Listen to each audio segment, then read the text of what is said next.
So I thought I'd do a quick vlog. I think my first real arts management one. I'm actually at my parents' house in Southwest Washington, D.C. right now, and just about to go to a ball game. But what I wanted to put out there was something I put out on Facebook as a prompt to my friends, and what I wrote was, "Can one lead an organization without trust?" And I'm not going to read or quote directly any of the people right now because even though my Facebook um, posts are public, probably as public as any can be, I just want to make sure they get their permission. But I think I can at least recap the general gist of it.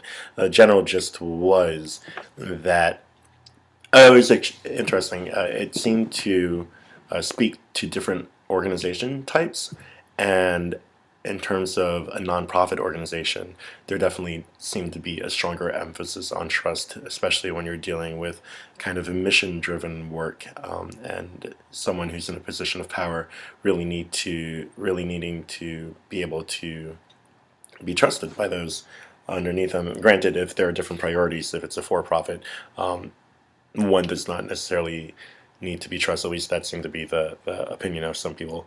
One does not need to be trusted to be effective. And there definitely seem to be interesting value correlations based on how people thought trust factored into different leadership modes, which I definitely understand.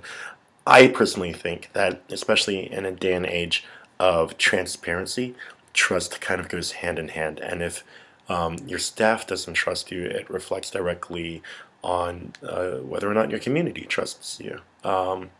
More or less, that's a huge generalization, but I think it speaks to not just transparency, but being informed, having buy-in from the community, and I think they're all related. And obviously, what I initially asked, which I loved actually, even though it seemed like a simple question in very few words, it actually stoked the conversation that was much more nuanced, much more complicated than simply leadership and trust.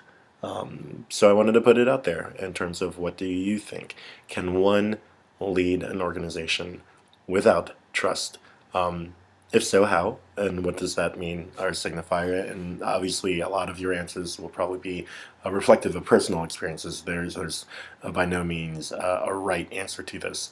And if one does need trust to lead an organization, why is that?